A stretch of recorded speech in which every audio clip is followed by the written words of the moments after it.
All right, guys, welcome back to another episode of To the Show We Go baseball podcast. We're dipping into the Toronto Blue Jays org here today, and it's we've had a few Toronto guys on this offseason. We have a two-time guest now, Nick Robertson, on the podcast today. And if you don't know Nick, he's a 40-man guy for the Blue Jays, but you had a heck of a year kind of traveling all over the place, which I do want to ask you about because I'm sure – you were a little exhausted probably after the season wrapped up, but I know that we had just talked off air a little bit. You know, you were moving into a new house and everything, but I would assume you're back in your at home now for the off season as of right now. So how has your off season been treating you? Good. It's been going really well. Just trying to get back into the swing of things as we get towards the turn of the year and get ready for spring training. Yeah, that's less than 2 months away. I think now. I think pitchers and catchers report. It's creeping up, man. It's Yeah, probably in the 40s or 50s right now in day count. I don't know what it is, but yeah, that's right. so what have you been up to this offseason, like training wise? How like are you building back up right now? I guess where are you at in your offseason? Yeah, starting to build back up right now. Just the main things are just getting in the weight room, trying to see how strong I can get just before the season starts. Because 162 games, it's a long time. So the more that you can build it up in the off season, the better it'll translate to the course of the year. All right, I have to ask right away. You played in three different orgs this year. Mhm. I guess I just want to start. Like, what was the experience like just going, traveling so much and playing for three different orgs? It was great. I mean, you take every opportunity you can get, regardless of who it's with or where it's at, and just being able to see different types of coaching styles from each organization. And, you go to different teams and you might be expecting to walk into a new and different clubhouse, but for the most part, baseball guys are pretty similar. I don't want to say they're the same because they're not, but a clubhouse is a clubhouse for the most part. What was there ever a point where it was one of those like bittersweet things where you're just like, okay, like, you were obviously like going from the Cardinals and you were with the Angels and now the Blue Jays, but it was almost one of those things where like, man, I just was like trying to get my footing in here and then I got to go try somewhere else. Was there ever like a moment where you're just like, man, I just want to stay in one spot right now? Yeah, definitely. I mean, you always want to stay in one spot because I feel like when you're comfortable, you end up performing better. But just being able to travel all over the place, you learn to get comfortable in new environments pretty quick.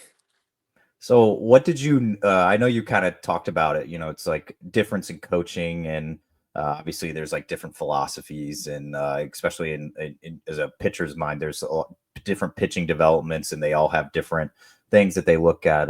What did you notice about the three you went to? Like I guess like you can start off like going from like, St. Louis to LA. Like what did you notice about the difference there? I'd say that all three teams that I was with this year were all pretty similar. I think the biggest thing is that like most of the pitching coaches are trying to do the same thing, and then one pitching coach you have might have a different cue than the one before, and then finally gets it to click for you. Overall, philosophy wise, I'd say they were all very similar. Okay. And I know that I'm not sure if you were, if you had this in your time in the Red Sox system. I know you were there just a brief time as well, but were there ever any talks with you about like tweaking the arsenal and like once you got to say like St. Louis or LA or even Toronto, like did they try to add pitches? Did they try to tweak some of the pitches? Like was there anything like that happened this past year? Not really. When I first got to the Red Sox last year, that's when I was first learning the sweeper that I throw, and so that was the biggest thing was trying to develop that further. And then as far as this year, I think the biggest thing was just trying to refine everything and make it a little bit better and just get it in the zone more often. Yeah, we like to joke on this podcast that every single Red Sox guy we have on that's the sweeper right away. It's kind of crazy. Death, Um, taxes, and a Red Sox pitcher throwing a sweeper. That's like three guarantees in life. yep. Yeah, it's a very common theme. But there was you dealt with an injury this year, and I Mhm. was trying to look through your I guess year by year, and I didn't see any other IL stints unless I was missing something. But I didn't see you ever landing on the IL. I was going back a few years. Was that one of your first IL stints? Yeah, that was the first time I'd been on the IL since my freshman year of college when I had TJ. Okay. So what I guess how what you obviously you landed on it while you were in the majors. So Mhm. what was that like, I guess, going through it for the first time being a professional? It was definitely hard just because, you take the time off and you're sitting there watching everybody else compete and you want to be out there with them, but just trying to come back stronger than you were before and, kind of get back into the groove of things after taking a period of time off. What does that what does it affect mentally? Because obviously, you going through TJ while in college, I know that's obviously a process. You were only off for like about a month, I think I saw. I think you went on your rehab assignment about a month after you got placed on the Mhm. IL. But how do you mentally deal with that? Being like, I want to be out there so bad. I'm on the major league team right now, and I just can't. So how do you go through that? Just do your best. Like whenever I was there, I'd still look at like the scouting reports that they would send out, just trying to visualize myself like throwing to the hitters on the other team and pitching against them. And then just kind of watching what everybody else does, seeing if there was something that I could pick up on that would help me out in the future. I All have right, a quick question. I want to jump in really quick because you were just talking about like the injury thing, and ironically, Jeff Passan just tweeted that I guess there's an article that came out on ESPN, and MLB has done like a study, and the headline basically says this: it says MLB study identifies factors for rise in pitching injuries, and it's basically indicating that pitchers chasing a higher velocity and better stuff is causing more injuries within the game. Um, did like you aware of like the league doing a study like that? Did they go out to you guys and like get your info and feedback, or is that something that completely independent? And I haven't read it, so I don't really know the full in depth into it, but just kind of curious on that. Yeah, no, and they didn't ask us for anything, but I guess it does make sense because, the more force that you're producing and the more torque that your body creates, it would lead to more injuries, but each person is different. Somebody could get hurt throwing 105, or somebody in high school could get hurt throwing 80. So I think it varies from person to person more than anything else. Yeah, Do you that think? is interesting. Yeah, but do you think like because now you have a couple of years too into it, like the pitch clock and all that. Do you really think like that has impacted anything within the game when it comes to an injury standpoint? Or you just as I look at it like this too, like you guys have been throwing baseballs like thousands of times since you were a kid. You know what I mean? Like Mhm. it's not just, I'm going out there, I'm throwing 30 pitches in my outing. You're doing side bullpens all week. Like you've thrown thousands of pitches.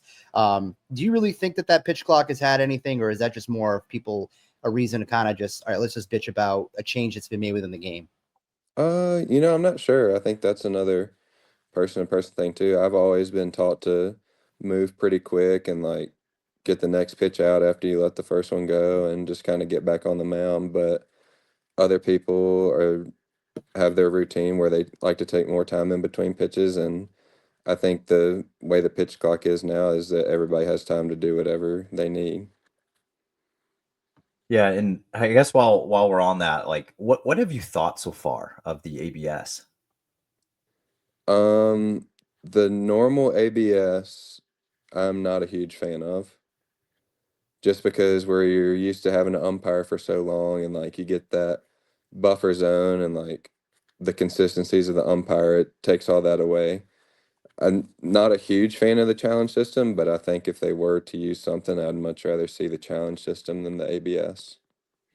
Did you get to challenge any while you were in AAA this year?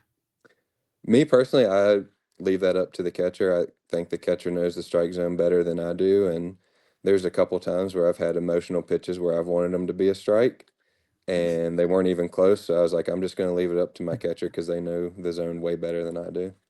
That's fair. I feel like you're probably a little more biased, and you're just like, man, that was good, man. I feel like that's there, but That's that's right. fair. I get it. So I'm going back to I got one more question here. I gotta show love. I grew up in St. Louis, so like I grew up going to Busch Stadium and Mm. Old Busch and New Busch a little bit. What was it like? I guess just pitching at Busch. It was a lot of fun. When I got traded from the Red Sox to the Cardinals, I always heard about the fans there, and they were just always there and super excited to cheer the team on. And Busch Stadium is super cool in itself too, just the location of it and being able to see the arch. I really enjoyed it. Yeah, it's I think opening day there is like a must for like a baseball fan with the Clydesdales and everything. Like, I don't know, Hmm. man. That's just like it's just like that nostalgia feeling. I don't know. It's just like baseball's there and it's baseball city, man. Yep. So I saw last offseason you were doing with the Cardinals, you were part of like the Cardinal Caravan and things like that. That would go around like the St. Louis metro area and beyond and see all the fans and everything. Are the Blue Jays doing anything similar? Like, what do they have planned this offseason? I don't know. I haven't heard anything as far as that. I know when the Cardinals reached out to me, it was closer, or I think we were in January when I heard something about it. So I don't know if they'll plan on doing something or if they want me to be a part of it, but I'd love to do something like that again. Was that yeah, how was that? I guess just getting to see like, you were a new guy in their system. Like, how did they like react and accept you once you were going around? It was good. They were super excited just to be able to see somebody that, I hadn't played for the Cardinals yet, but just have that jersey on and just be there and talk to them. Okay, I got a couple questions here before we move to some other off the field stuff and things. But obviously, you're a Toronto Blue Jay now. Hmm. And was that your first time going to Canada? I actually went to Toronto last year when I was with the Red Sox. Oh, okay, okay. Yep. So, what would have been your thoughts so far? I like it. I told people always asked me what my favorite ballpark was, and when I was with the Red Sox, I told them I had to pick the away park because I couldn't pick Fenway. I was too biased, but I told them Toronto was my favorite place to play, and now I get to play there. Okay. Did you get you got to play in Buffalo quite a bit. What did you think about Mhm. Buffalo? I liked it too. The stadium was a lot bigger than basically any of the other minor league stadiums that I've been to, and everything they had was set up pretty nice there. Yeah, I always forget that Buffalo they were playing major league games during COVID whenever that whole situation was going on. So I always forget about that, but it's a Yeah, great that's park. right. All right, Chris, I'm jumping to some off the field things here. Just some things that we didn't really ask you last time you were on. I know we talked a little bit about some things. Like obviously asked you about my fried chicken place, and we didn't agree on that, but it is what it is. But Not many agree with Andrew on that on Zaxby's, the unofficial I I sponsor. retired it. It's retired, Nick. I know you're not a Zaxby's guy, but it's retired. Um, so I'm going to start this off. I start off with something that I like to ask a lot of guys. Who got you into baseball? I'd have to say my dad. He played baseball when he was in high school, and then when I told him I first wanted to start playing baseball when I was like 5 or 6, he wanted to be the coach, had me out in the yard practicing with me. So I definitely say he's the one who got me into it. Okay, and you grew up in Virginia, Mhm. and I like showing some love to the hometowns here, and I always kind of say talk like this where it's like, okay, like Virginia is somewhat of a decent baseball hotbed. It's not Texas or Georgia or anything like Mhm. that. But what was it like playing? Growing up in high school and in the competition in Virginia? It was good. The our high school, we only have one high school in our county, and so we were the biggest classification. And so when we would go and play in the postseason, we'd have to go up to Richmond and play, and being able to play against all those guys up there was a good experience. I think it wasn't the year that I played them, but a couple years prior, Cosby High School in Richmond, I think all 9 of their starters went to a Division I school. Sheesh. All right, so it's got a little bit of a pitching pipeline. It sounds like, and that obviously. How close are you to the DMV area? About the opposite side of the state. Okay, so So you're when I was with the Red Sox, I used to explain it like where Salem is. yep. I'm about 30 minutes from Salem. Okay. Yeah, it's I feel like every guy that comes through Salem, they're just like, yeah, I was in the middle of nowhere up in Yep. kind of like the mountains area, things like that. But some people love it, some people hate it. That's right. Um, okay, so you chose to stay home and go to James Madison. Hmm. Um, Why did you? Was that a reason why you chose James Madison? Well, I'd like to say the biggest reason is because, going up to school there, it was close enough to home to where if I needed to go home for something, I could, but far enough that like I didn't feel like I had to go home every weekend. And just once I got to the campus up there, it was just so beautiful, and like all the guys that were on the team when I went there, like really accepted me when I went on my visit, and so I was like, I think this is the place for me. Okay, and you're not. I take it you're not a huge social media guy. A lot of guys are. I can tell by the IG page, like if they posted a ton. I know that I think you average about one a year hmm over the last few years. So I'm taking it you're not a big IG guy. But have you noticed that there's another athlete in the city of Toronto with the exact same name as you? Yeah, he plays for the Maple Leafs. Yeah, which obviously Toronto is a Maple Leaf city. I mean, I think everybody knows that. But as have you gotten any like fans in the messages, anything mistaking you for the hockey player yet, or no? Not yet. I don't think I've been there quite long enough for that to happen, but you never know. Okay, I saw something when I think it's when the Blue Jays claimed you or something, and it was one of the beat writers like posted like, "Oh, the Blue Jays claimed Nick Robertson," and they're just like we already have them in Maple Leafs like jersey type thing, and they're just like, well, there's two. Like maybe one day you guys can have like a meetup or something with Yeah. both of you guys. But um, all right, Chris, I'm shooting to be on the box score here. I don't know if you have anything before I go there. No, we can jump over to that. All right, Nick. I know you're pretty laid back. I know that you had a nickname. I don't know. Do you still go by Big Country? Not as much anymore. It's okay.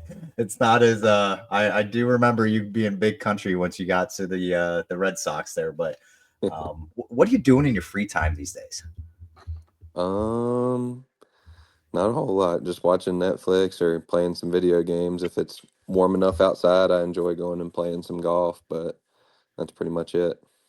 Okay. I didn't know. I think I asked you at some point last off season, and I know that being a married man, sometimes those free time activities change a little bit. I'm starting to notice that just a Yep. tad. Don't have enough time for video games or something like that. But Sure. um, what what kind of like shows and movies are you watching lately? Like, do you have any like go to shows that you like? Well, I just finished up Yellowstone.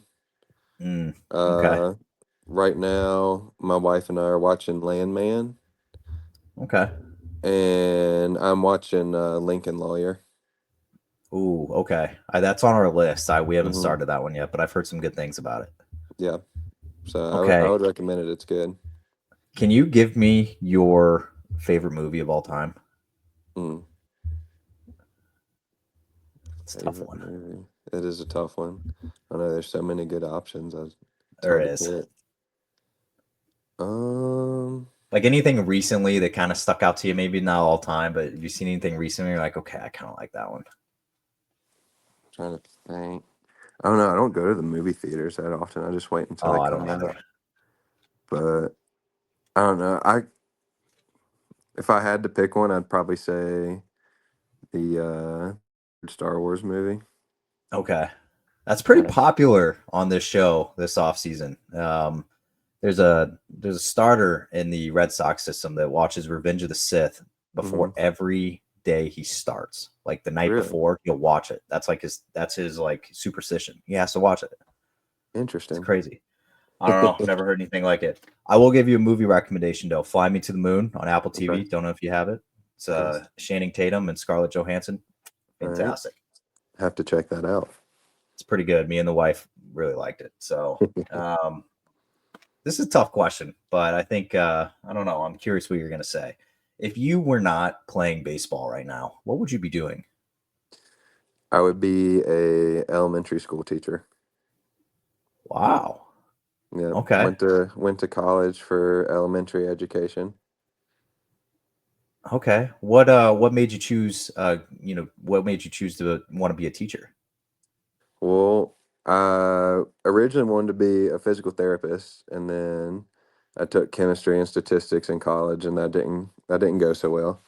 So I went back home after the summer after my freshman year, and I worked a kids summer camp, and it was just fun and exciting. And we didn't teach a whole lot, but like the stuff we did teach them, kind of like when you see that light bulb moment, it's like, man, that feels pretty good, to see how excited they get about it. So I switched my major to elementary education, and then started going to schools and doing some practicums and stuff like that.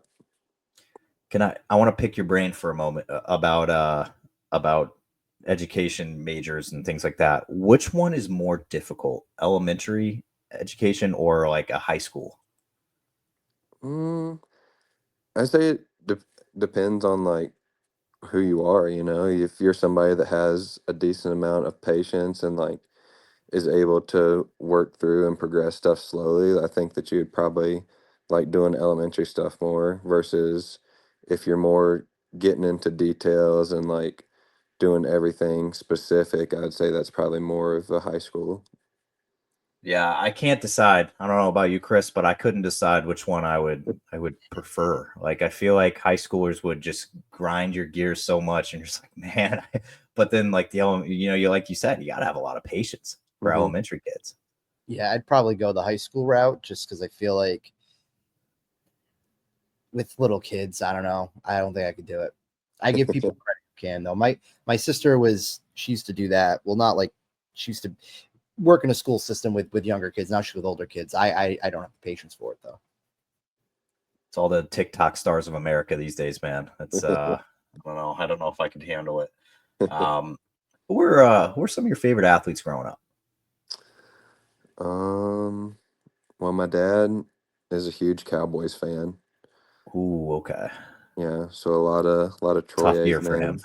Yeah, it's super unfortunate for him, but a lot of Troy Aikman and Emmett Smith. Um, Baseball wise, I don't know. Whoever was on TV, where we're from, we get a lot of Braves games, so I watched a lot of Chipper Jones, Billy Wagner, uh, Greg Maddux. So pretty much all the '90s Braves teams. It's an absolute shame that Billy Wagner is not in the Hall of Fame yet, but that's a whole other story. Yeah, that's right. Whole podcast, but and Andrew Jones as well. That's unbelievable. He's not in, but that's again Yep, we could record a whole other podcast about that. that's right. All right, are you a food guy? Hmm. Okay, I'm gonna ask this. I need a Mount Rushmore for you, and I need your top 4 favorite fast food chains. Okay. Mm, They can be Cookout. they can be sit down or drive through. Okay. Cookout. Okay. Chipotle. Bojangles, Ooh, okay. and we'll go with Dairy Queen. Oh, yeah, it's so solid, man. I have a follow-up question to the Bojangles thing here. Okay. Can you give me an over under on? You don't have to say the exact number. Just give me an over under and on how many blueberry biscuits you've had in your lifetime. Whatever the number is, probably over. Are we talking hundreds or are we talking thousands? I couldn't even tell you. Dude, those things have saved me from a few hangovers years ago. My early 20s, those blueberry biscuits in the morning, man, saved my life sometimes. Yeah, they're great. Absolutely love Bojangles. Mm-hmm. All right, Chris, I'm gonna hop to my my little last segment here. Do you have anything before I kind of wrap up with that?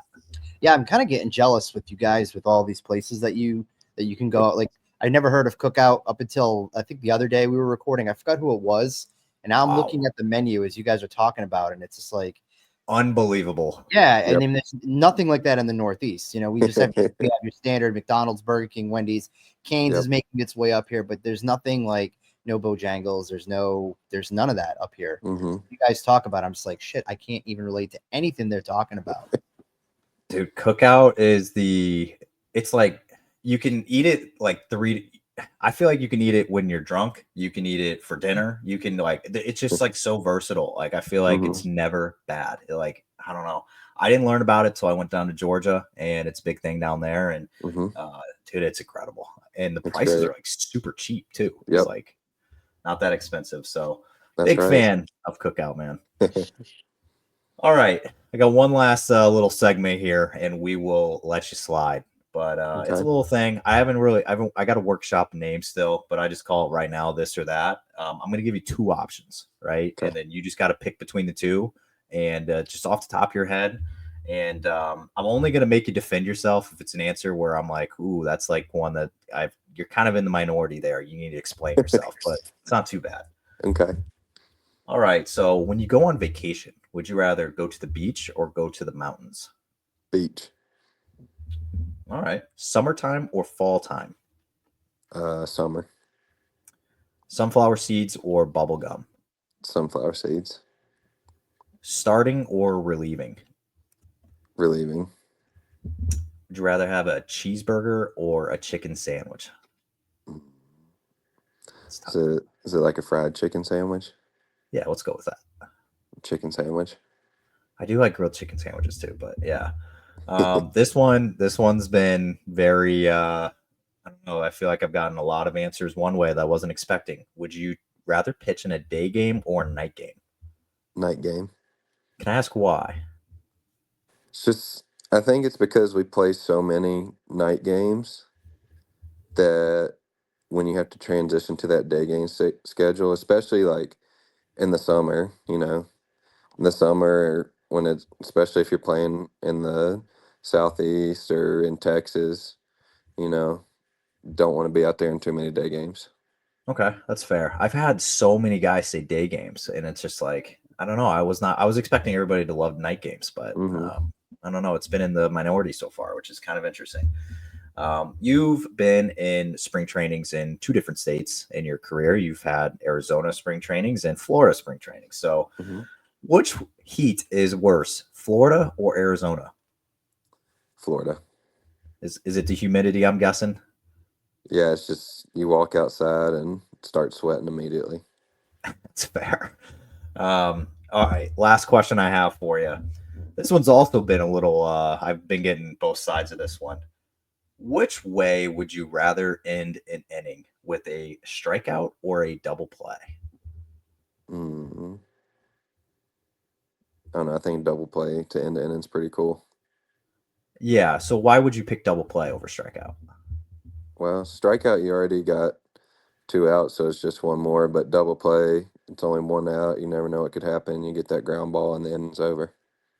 Yeah, I'm with you on that, because it's like, I think that, getting a double play, you could only use one pitch possibly. Like, you get one pitch, you get it. You were also in trouble. You had a guy on. So it's like, I feel like that would be satisfying for me. It's like, I took one pitch, got both these guys out, got out of the inning. So that's right. But a lot of people saying strikeouts because they all they're like, I can give a nice fist pump and I can be like all hyped up. And I feel like you can do that either way, though. That's right. All right. One last question here for you before we wrap up. You're going into your first spring training with the Toronto Blue Jays here in a month and a half. What kind of things are you looking forward to the most about your first spring training in the new org? Just trying to introduce myself to all the guys. I didn't get to spend, I was there for 2 days in Toronto at the end of the year, so I didn't get to know them very well. And I think that'll be the biggest thing for me, is just talking to them and kind of learning more about them. All right, Nick. Well, like I said, I appreciate so much you hopping on for two-time guest now. So I appreciate that a ton. And obviously we're going to be rooting for you once spring training comes around with the Blue Jays, and possibly be seeing you down in Florida. But thank you so much for hopping on. Yeah, thank you for having me. I appreciate it.